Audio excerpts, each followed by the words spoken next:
In der heutigen Folge habe ich Vignesh Devraj zu Gast, meinen Ayurveda-Arzt von meiner Panchakarma Kur, eine internationale Ayurveda-Koryphäe und Speaker und ein wundervoller Mann, der einfach unglaublich tiefes Wissen hat, weil er aus einer ewig langen Ayurveda Familie kommt.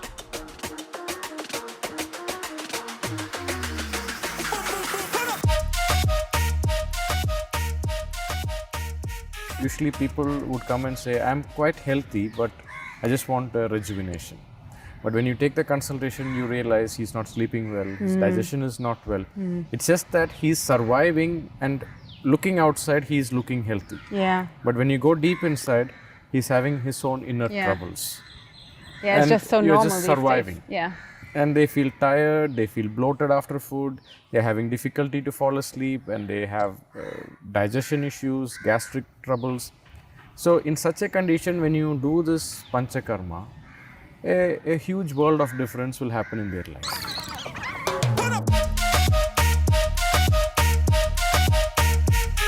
Ich bin Dana Schwand mit Da ist Gold drin.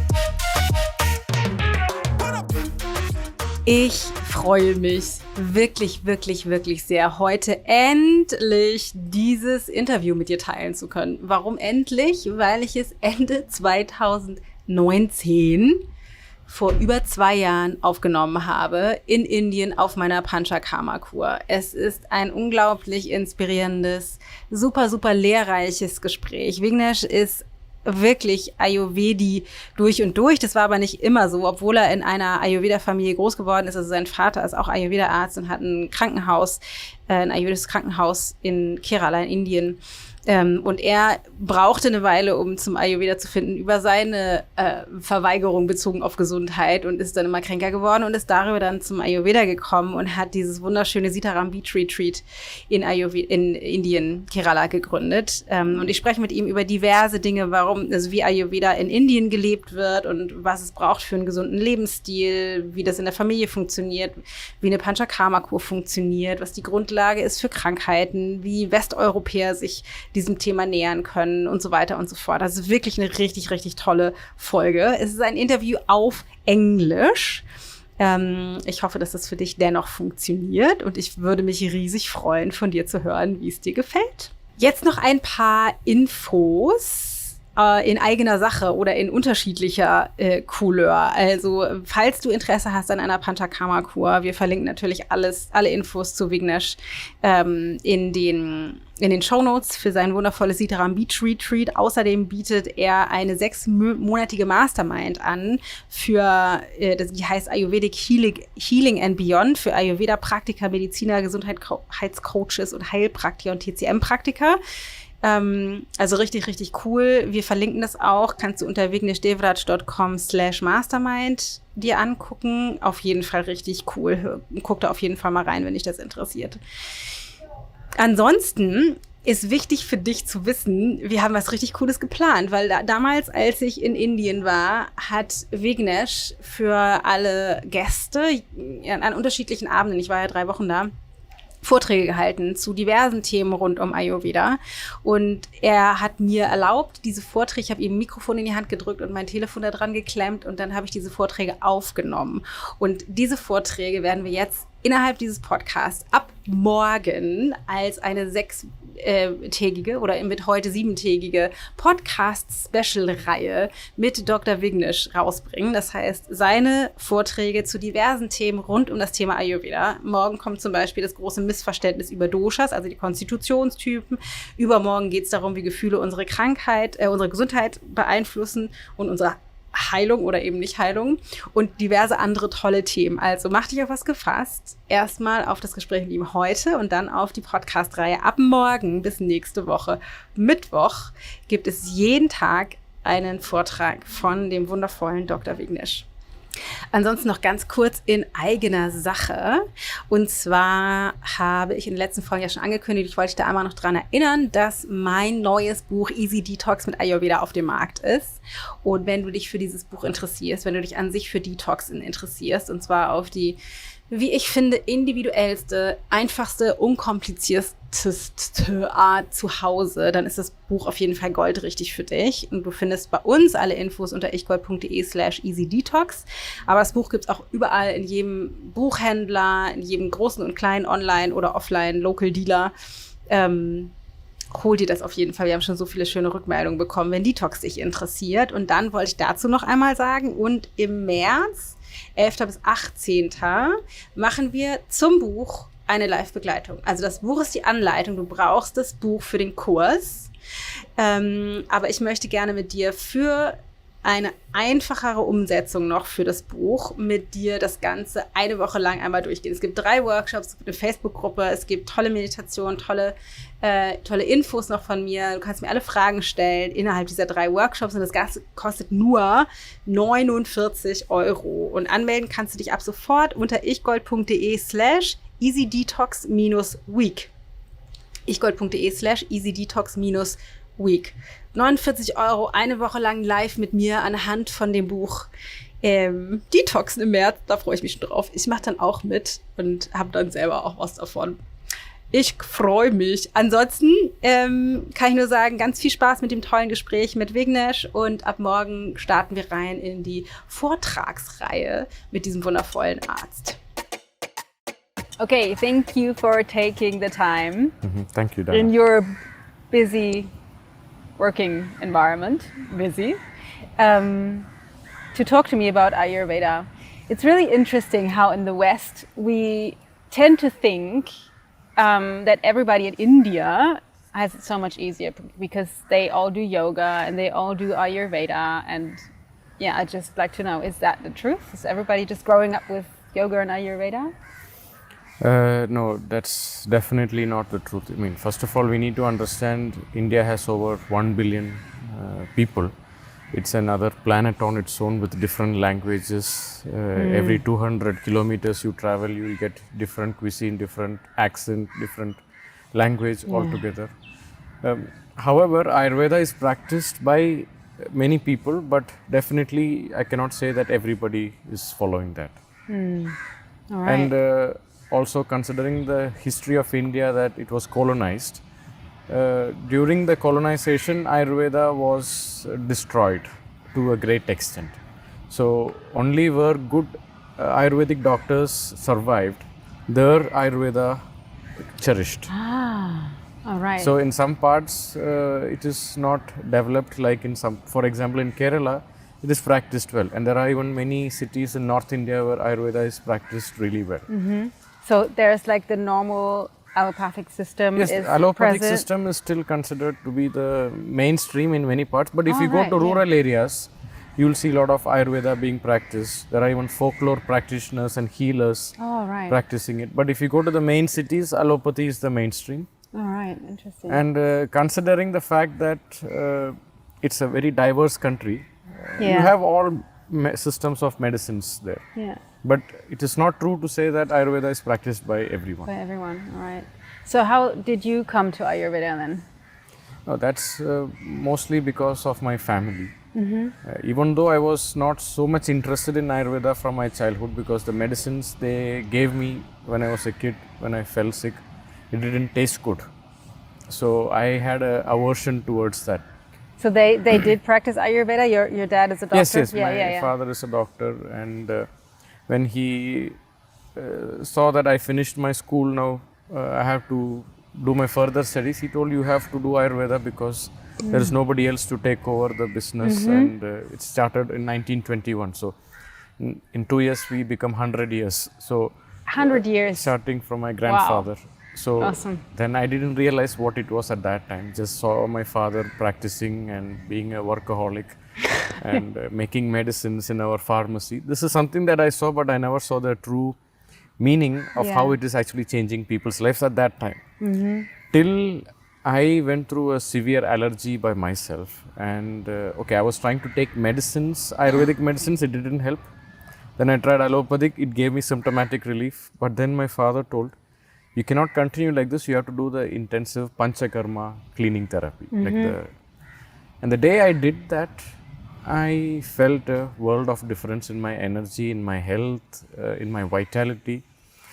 So that completely got me hooked into Ayurveda. So why do you think did you actually in the first place develop these allergic symptoms? Because I was living a very unhealthy lifestyle. I never gave so much of thought to diet at that time because I was studying outside. Okay, when I stayed at my home, my mother would control. But when you go out of your cage, I had this binge eating of, especially with sugar, sweets.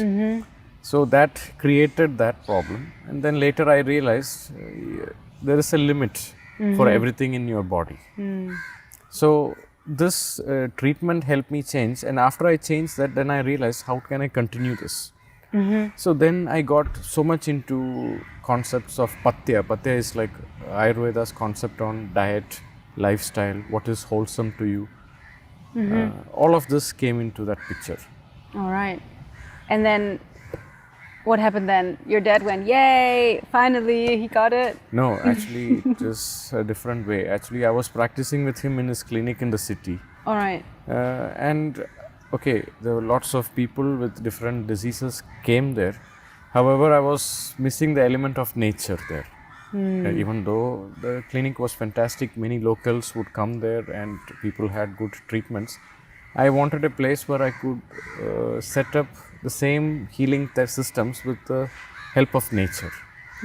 So I told him I wanted to start, and he said, okay, go do your own. Then I said, okay, fine. Then we found a place near a water body which became a beach, which is a beach, and we have a garden. We actually created this garden, and then we replicated every treatment that we do in our clinic here. And the idea actually came because after I did my first Panchakarma, I was looking for another center where I could do with some nature surroundings. And whenever I was looking for that nature surroundings, it was mostly a wellness resort where they practiced some good Ayurvedic treatments, but not the intensive cleaning of what you see in a clinic. That healing aspect of a doctor and clinic was completely missing. Is it there. even allowed? Like, could those retreat resorts even, are they allowed to actually do the full treatment? Yes, it is allowed. It doesn't mean that they are not allowed. It's just the vision of who is running that. Yeah, all right, yeah. And the purpose behind you run that. All right. So that's why you then started. And then, like, for me, it was, like, it's the first time doing this.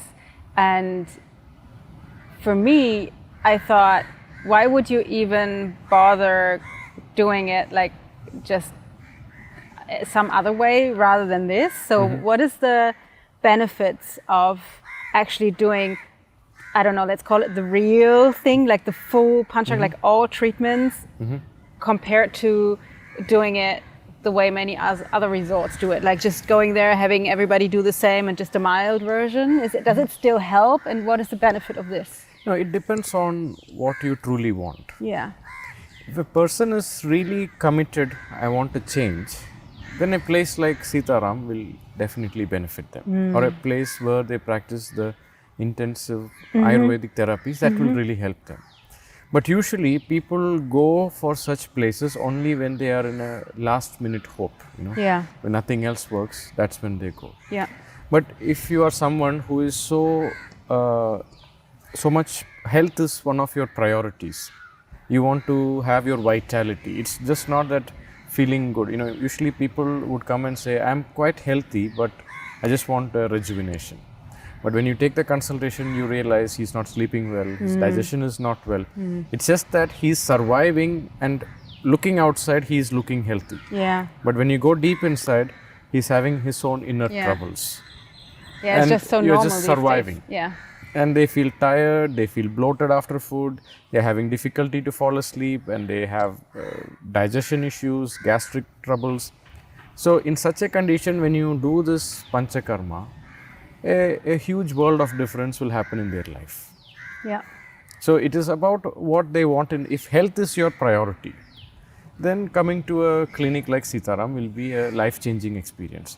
But it is more of, I want to start, I want it mild, I just want a vacation. I would like to have, it's about your need. It's not that one is better than the other. It depends on what is your need. So probably the only prescription to come here, like the real, either you want to have it, like it's your priority, or I guess if this is more the clinic type, if you have like a serious illness, this was probably be the choice, right? It is not about serious illness. I mean, 70% of the people who come here don't have a serious illness. It's mostly a lifestyle problem. They could have high blood pressure. Women, they could have irregular menstrual cycle or stress-related issues, lack of sleep, burnout, and they're holding on to water in their body, tendencies of arthritis, or they wish to improve the quality of their health.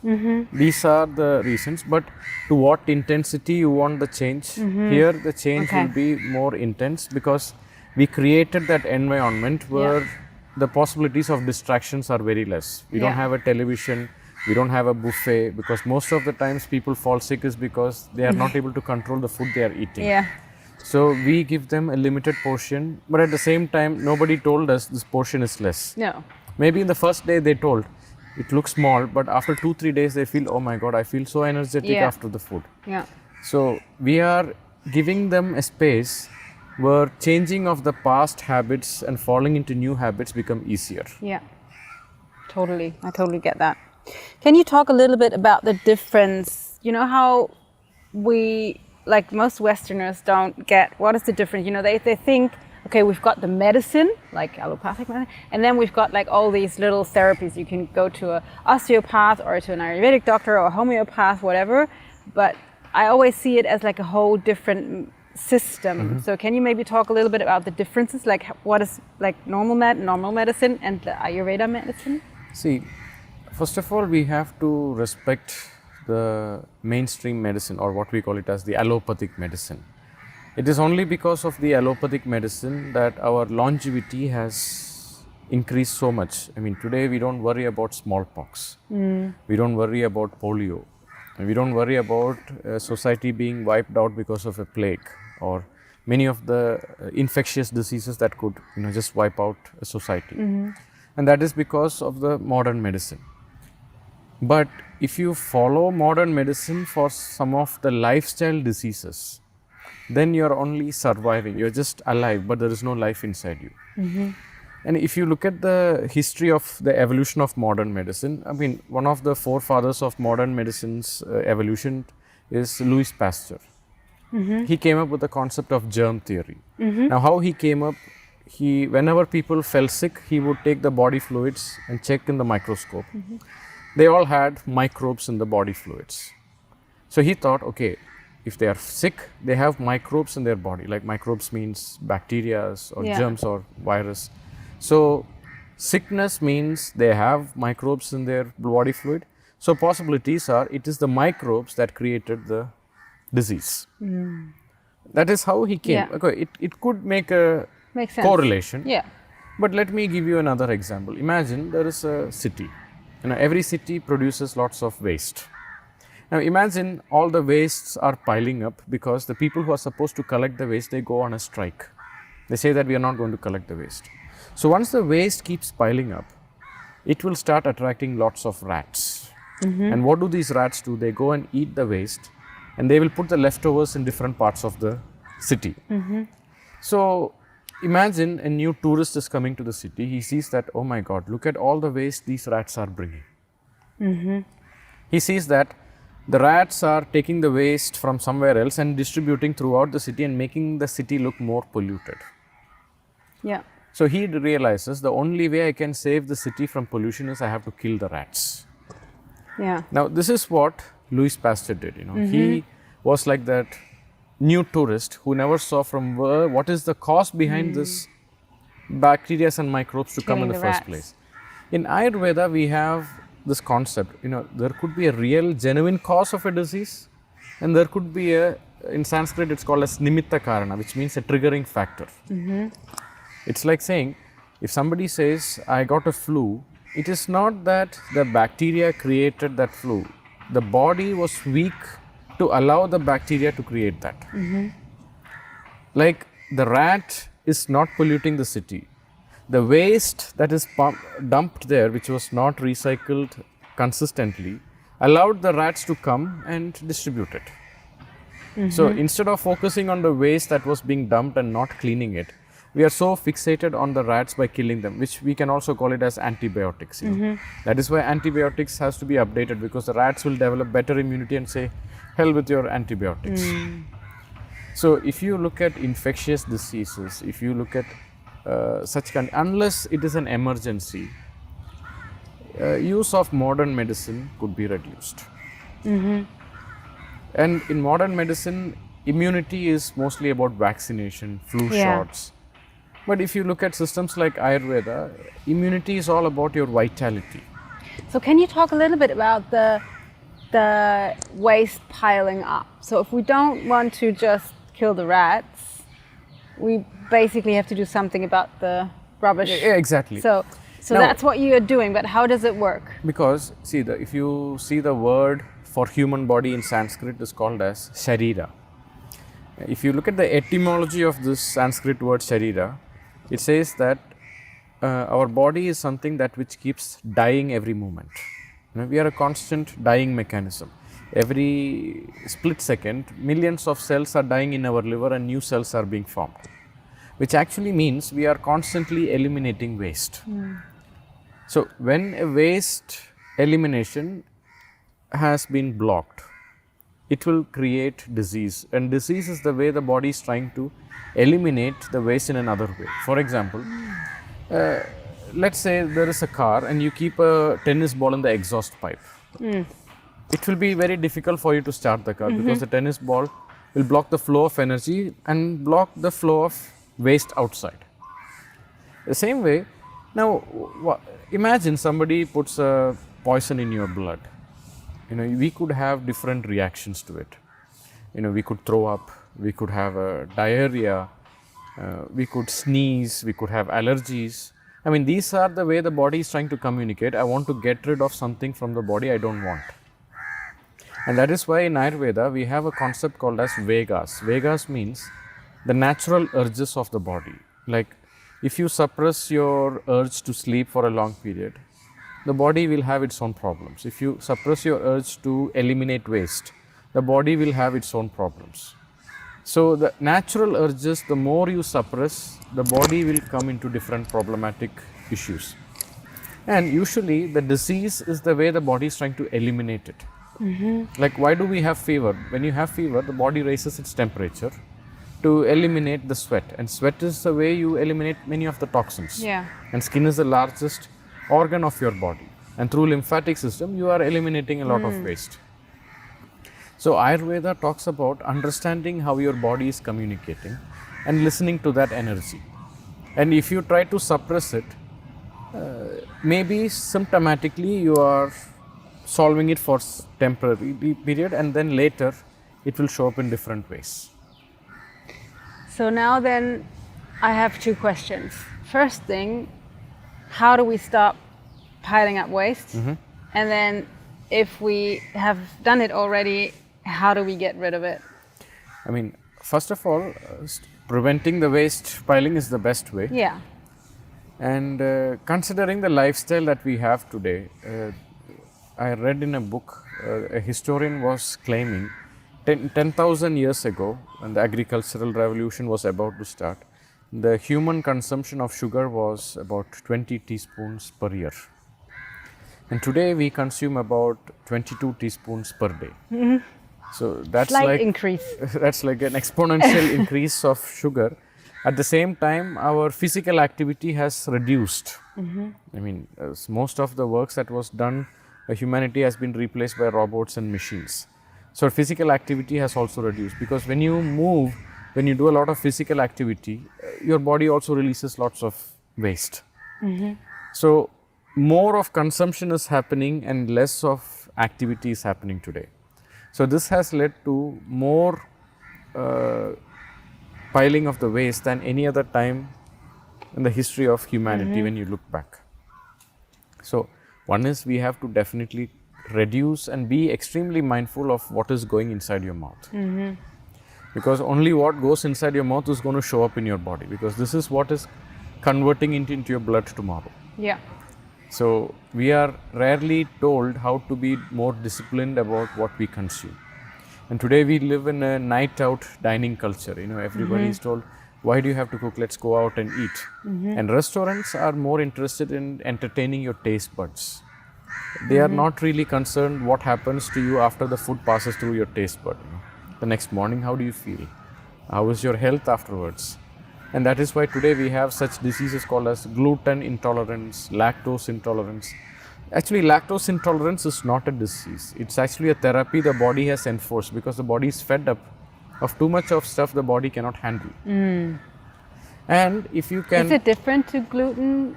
Yes, gluten intolerance is another condition. Lactose intolerance is because of overconsumption of milk and your ability to digest has gone down. And with gluten, it's different. It's the same. It's the same. You are not able to digest it. All right, yeah. So that's what I was thinking, because there's so many people, it's like almost hip to be gluten intolerant or lactose intolerant. So am I able to get rid, like if it's a result of my lifestyle and then I have gluten and lactose intolerance, am I able to get rid of those intolerances by Panchakarma therapy? See, now let me rephrase that. That's the German brain. Gluten intolerance, you can call diabetes as sugar intolerance. Yeah. Because you consume too much of sugar, the body is not able to process it in a proper way. Yeah. The body's ability to process has been fluctuating and it has become irregular. So diabetes, we can call it as a sugar intolerance disease. Yeah. And gluten intolerance or lactose intolerance, what it says is the body has to improve its ability to digest these two things.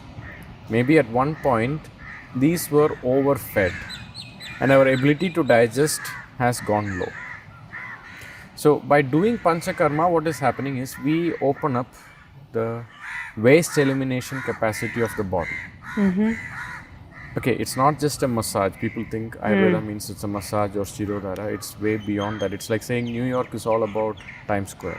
There's much more than that. So if you try Panchakarma, we try to open up all the waste exits in the body and try to eliminate maximum toxins. At the same time, we have to make sure the body is safe. In a safe environment, we allow the body to eliminate maximum toxins, so you feel way better. It's like when you declutter your home. When you enter after that, how do you feel? You feel like lots of good energy there. The same is with the body. So by doing a cleanse, what happens is the body becomes open to new things. It's like you have a computer which is full of bugs. Once you format it, then your ability to work on it is way better. Yeah. And the same is with Panchakarma. To a great extent, we work on cleaning the gut, but there is a proper scientific procedure to do that. In Ayurveda, it was told many hundreds of years ago who should do that, how it has to be done, who should not do it, and for them, what are the alternatives. It is very clearly explained. One question, like in the West anyway, or in Germany anyway, that's just very many people like to do like those juice cleanses or like smoothie cleanses. What is your opinion on that? It's a way of cleaning the system. You are just limiting the body from having too much of food that the body is not able to digest. Yeah. So when you limit the intake of so much of food, the body will naturally clean. Body is one of the most powerful detoxing agent naturally. But by cleansing, what we are doing is we are limiting the intake of the food. Yeah. It's like, you want to clean a room. It is better to clean the room when people are not there. Yeah. When people are there, you can still clean it, but the cleaning will not be as efficient. Yeah. So by limiting the intake, at the same time you are putting other easy to digest supplements or liquids or juices or herbs. That way the body is able to heal and clean itself faster. All right. So you'd even recommend, like it's in your perspective, it's even... Fasting is a detox. Yeah. Fasting is told not only in Ayurveda, in many different, even in religious sects, they talk about fasting during particular period of time. Yeah, I'm just wondering because you know how smoothies, how they make the smoothies nowadays with all those extras and like it's raw, so that's not really that recommended for everybody in Ayurveda, like those raw. There is no universal formula in Ayurveda. Yeah. Everybody will have a customized Yeah, approach. yeah, One size doesn't fit everyone. Yeah. So that's probably for some people it might be some beneficial, people, and for some it won't. Yeah. I mean, you take nutrition, you see people who eating raw food, they don't add salt. And you see people cooking and adding salt. Both of them works to some people. It's not Yeah. that one fits to everyone. Yeah. Yeah, I can see that. So, can you tell us a little bit more about that Panchakarma therapy? I don't know if it's we don't want to scare anybody, but yeah, maybe because there's very special things you actually do here to clean the body. I think that might be interesting.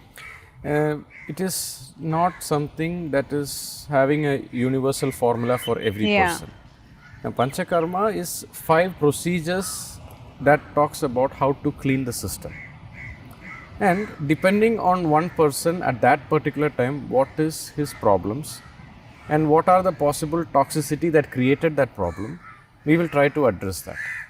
For example, if you are having bloating all the time after having food, or you feel heavy after food, or you have too much of heartburn, acidity, or we call it Säure in German. Yeah. If they are having that issue, then cleaning the stomach is a very good solution for that. So we give a special herb that will go and irritate the gut. So it will cleanse all the things. It's like a induced diarrhea. And the reason why body gets diarrhea is something when you eat and the body doesn't like it, cleanses itself. So same way, we artificially induce by giving a herb that is a mild irritant to the gut. So this cleanses the whole system. And see, Panchakarma was learnt from the nature. I mean, if you see a dog, if it doesn't feel good, it goes and eats the grass and it just vomits. Yeah. And after that, it feels very Better. good. Yeah. Same way, if you drink something that the body doesn't want, it will try to throw it out, like you vomit it out. Yeah. So today, if you have a problem of too much of sugar consumption, or if you have history of asthma, or if you have history of migraine, sinusitis, including depression, one of the therapies we do is, first of all, we need to understand if the person fit enough to do this therapy. We have to check his heart rate, and if he is also having the willpower to do that, we give them a special liquid and make that person to vomit. Yes. And this lasts for about 30 to 45 minutes. In the early morning, we do that. And during that time, we observe what we give to that person to drink and what comes out are 2 different things. Because all the mucus and unwanted stuff from the body, we release it. And after that, the change that we see in that person's face and that energy is completely different. Yeah. Okay, some people get scared, oh my God, how can I do that? Yeah. But we are trained to see the body as a creation of nature. Every part of the body is sacred. And making a person vomit or undergo diarrhea, it's as good as taking a shower. Yeah. Because we don't have those cultural taboos or religious taboos. We look at body as one whole creation of nature. And it's so interesting too, because, you know, I know it, but so many people think if you get a fever, you have to get it down again. Like they actually think the fever itself is the problem. Or, you know, if they feel bad or have a headache, they have to stop the headache, but they don't get that it's like an information from within. So, I think there's a lot of training needed to be done to like just to create this awareness, I guess. And can you know, you did this talk the other night, so I'd really like to get the listeners or the ones who watch now to hear that story. You know, you talked about acidity and the dryness and the net. Can you tell us about that? See, if you go to a tropical climate area, you will see something called as the mosquito net. Yeah. Mosquito net's purpose is to prevent the mosquitoes to enter your room, but at the same time you want the fresh air to enter inside. If you take our gut, the lining of the gut is very similar to the mosquito net. Like mosquito net, like it has to allow the nutrition to enter and the waste to get eliminated. Yeah. When we consume too much of food that are sticky in nature, Like what? like sugar, lactose, and gluten, all these are quite sticky in nature. And if the food you're eating, if it is processed, Processed food, Yeah, all right, processed yeah. food. If it is quite sticky in nature, if it is taking longer time to digest, this can go and block the mosquito net for a longer period.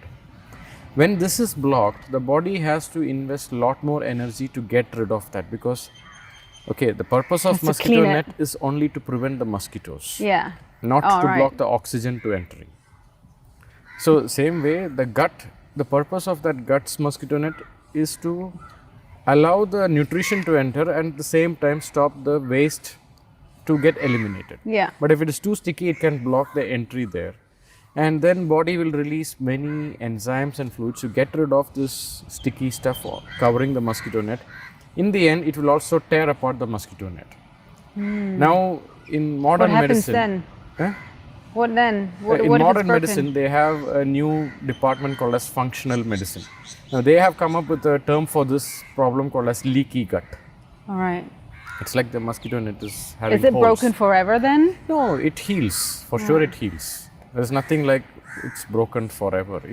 The body has a way to heal itself. So one thing is we reduce the intake of this sticky stuff. We become more mindful in the schedule of what we are eating. And along with that, we give you some herbs and medicines that will help to heal the mosquito net much faster. All right.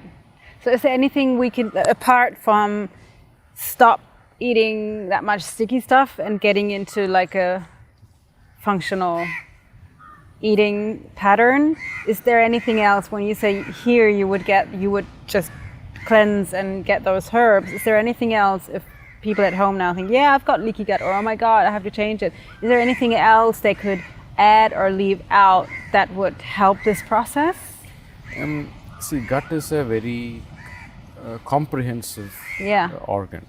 Even gastroenterologists today, they say that every week they are getting new research articles talking about how they are understanding how the gut is functioning. And our ability to understand how our emotions and our stress can influence our gut is also quite interesting.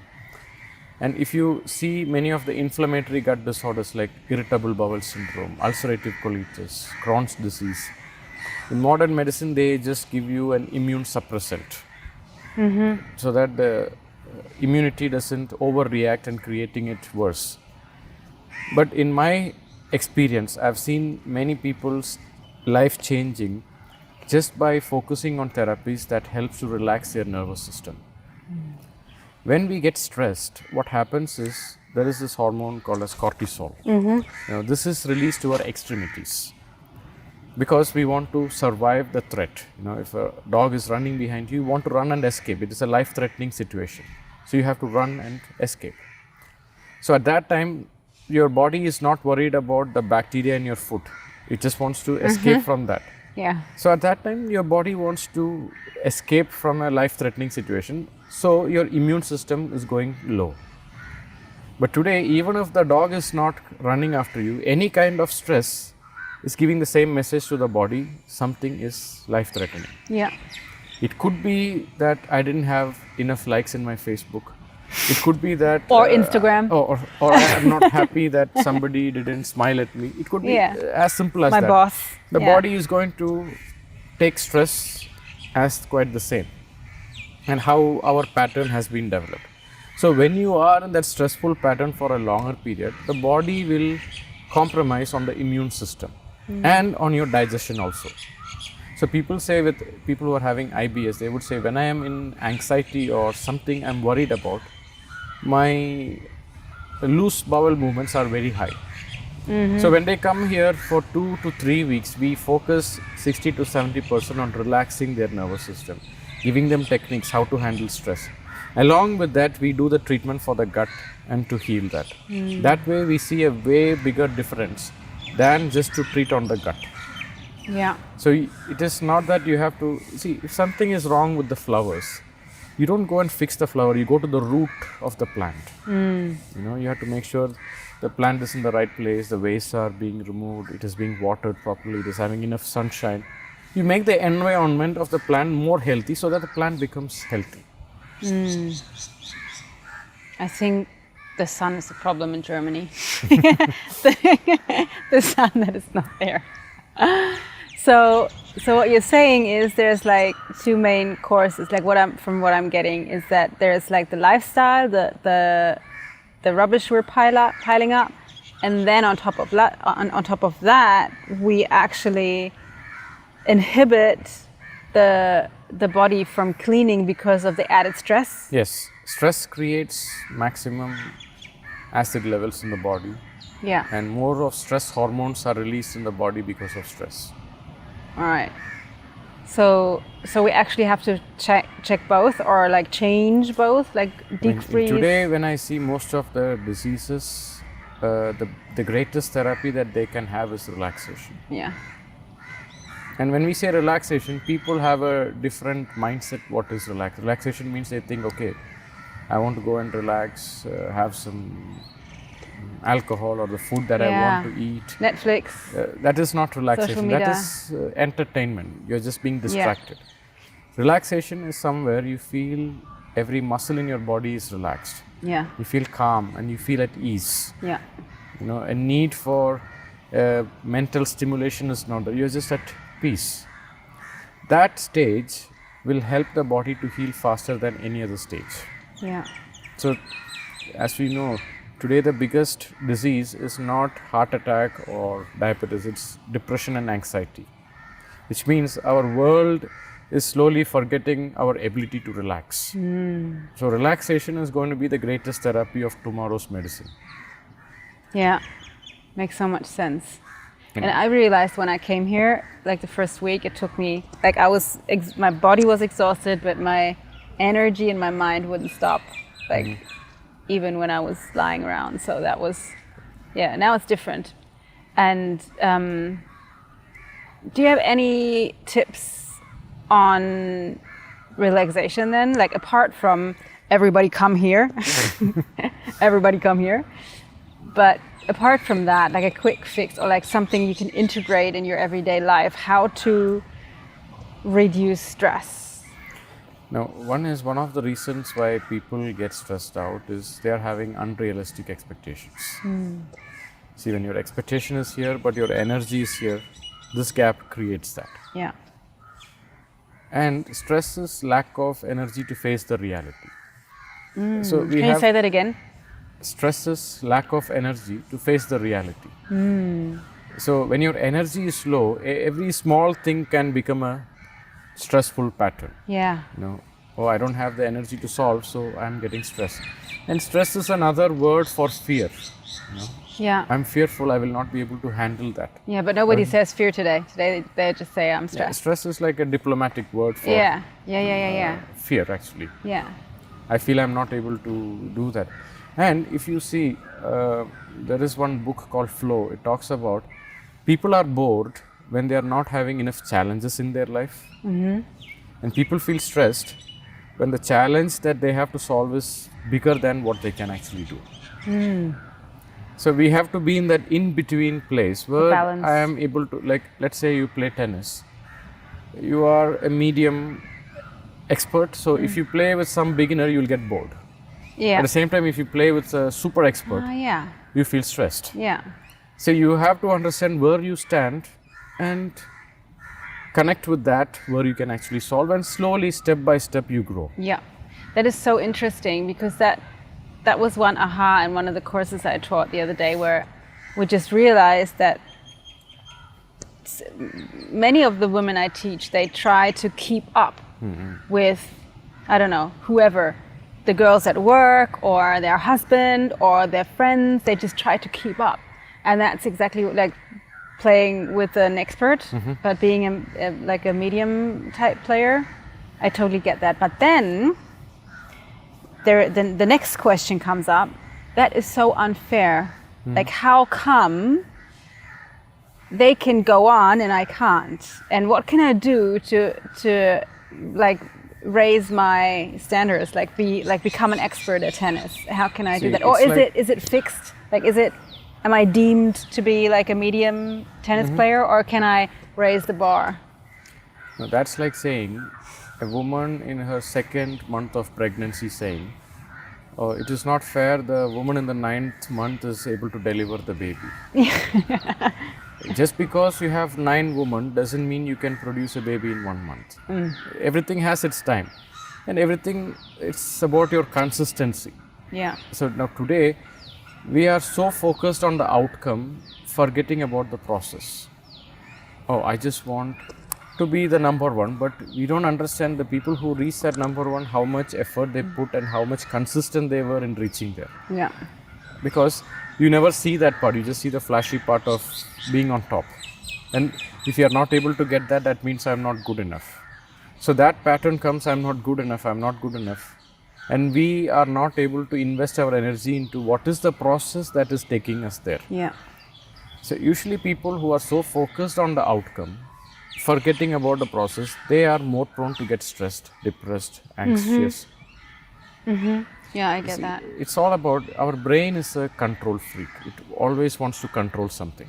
Mine is definitely a control freak. And like the Stoic Marcus Aurelius, he said, the difference between a person who is relaxed and a person who is stressed, a relaxed person focuses on things to control that he can actually control. But a stressed out person is trying to control that he cannot. Like we cannot control the weather. But I can control if I should wear the right outfit or get an umbrella if it's raining. Or should I wear enough clothes to protect myself from the cold. So focusing on what you can control is where you can get rid of stress. Yeah. And if you are really stressed, the question you need to ask is, where should I refocus on things that I can actually control? Yeah. And where should I stop focusing on things that I'm not able to control? And today that is the biggest Great problem. cause of the disease. Yeah. You see, 80% of the diseases that are explained in the modern medicine are called as diseases of unknown cause. I mean, imagine if you do not know what is the real cause of a disease, how can you actually treat them? It's like going to a casino. Well, it's not that you don't know the cause. I mean, we all know that when somebody is stressed, the possibilities of blood pressure rising is high. Yeah. But blood pressure is still considered as a disease of unknown origin. Ah, interesting. It's just that we are trying to find that one single button that creates that. Yeah. It's a That's the collective Western. thing. You know? Yeah. What are some examples of people that have come here with whatever story and have left differently? Like, can you just tell one or two examples of changes people have made coming here? One thing that I see recently is women having irregular menstrual cycle. And depending on the lifestyle, now, okay, this was a case with a flight attendant. She was constantly traveling different time zones, long haul flights, and it's been more than a year when she had a menstrual cycle. And she doesn't know what has to be done to change that. So, okay, she came here, we helped her. Within 3 months, the menstrual cycle came back. Now they question, how is that possible that a pill couldn't, or a tablet or something couldn't change? Now the explanation I give them is, it's the story of that father who's reading a newspaper and his little son is coming to disturb him. And he goes and disturbs him to get his attention, but the father is irritated that he's disturbing. So what he does, to keep him engaged, he goes and removes a piece of paper which has the world map, tears it into few pieces and gives it to him, tells him, fix the world map and come back. So he thought that will take some hours. But he comes back in few minutes, and the father is surprised. How did you manage to do that? Oh, behind that world map, there was a face of a man. On the other side? I just fixed that face of the man, and the world map just came. Same way we focus on the basics. We focus on the sleep. We focus on the waste elimination. In her example, she goes to toilet once in 5 to 6 days. That is chronic constipation. And when you have that, it can create many other issues. So first thing is, we corrected that. Of course, we did a deep cleansing. And then she was into a habit of being extremely fitness addict. You know, if she doesn't go to gym or do a fitness activity every day, she can, it's like telling an alcohol addict, no more alcohol. You know, telling her, don't do any more exercise. She wants to stay fit. If she's not fit, if she's putting an extra inch of fat anywhere, that creates panic.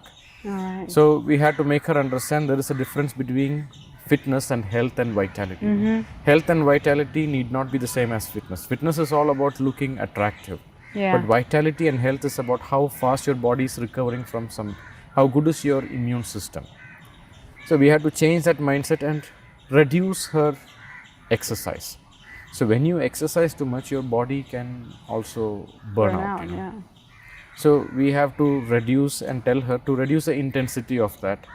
And after all the cleanses that we did, we changed her eating habits, sleeping pattern, because her sleep was always disturbed because of different time zones. And then we gave her some herbal supplements and also some iron supplements because her iron was low. And once the iron came back, within 3-4 months, she tells back for the first time after almost a year. The menstrual cycle is back. And she was diagnosed as a condition called as polycystic ovarian syndrome, which means she's not fertile. And she has those. And one of the solutions is to do a surgery for that. All right. And later when she did even the ultrasound scan, we do the scan, the cysts have been dissolved. And I'm not saying every case has been successful. It also depends on how much they are cooperating with us.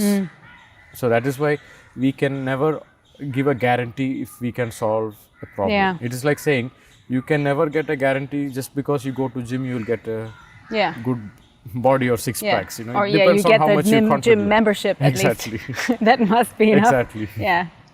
So it's about how much are you willing to participate with the team here. Yeah. Great. Thank you so much. I think that was quite a lot. I just have some minor last things. Yes. Can you finish the following sentence? The world needs more understanding of nature's intelligence. Of nature's intelligence? Yes. Yeah, I totally agree. Love is beautiful. Yes, get that. I am grateful for my life. Yeah, I can just, this is just the best office ever. Yeah, so thank you so much. Everybody listening or watching, this is the place to be to become healthy. Thank you. So you better come and change stress and lifestyle. And relax and enjoy life. Yeah, yes, good thing. Thank you so much. Thank you. So, cool oder cool? Ich bin echt ein Riesenfan von Vignesh. Ich finde, der ist einfach so toll. Der vereint so schön diese indische Art, parallel aber mit seinem kosmopolitischen Wesen und Wissen. Also der ist ja auch offen für total viele andere Sachen. Ist einfach super schön, von diesem fundierten Wissen und dieser Offenheit gleichzeitig zu profitieren. Ich hoffe, du konntest ganz viel mitnehmen. Schau auf jeden Fall mal rein. Wir verlinken alles in den Shownotes für das Resort von ihm, aber auch für seine Mastermind. Genau, und ansonsten, wenn du Bock hast, mit mir zu detoxen, alles auf ichgold.de/easydetox zum Buch und für den Kurs Easy Detox -Week.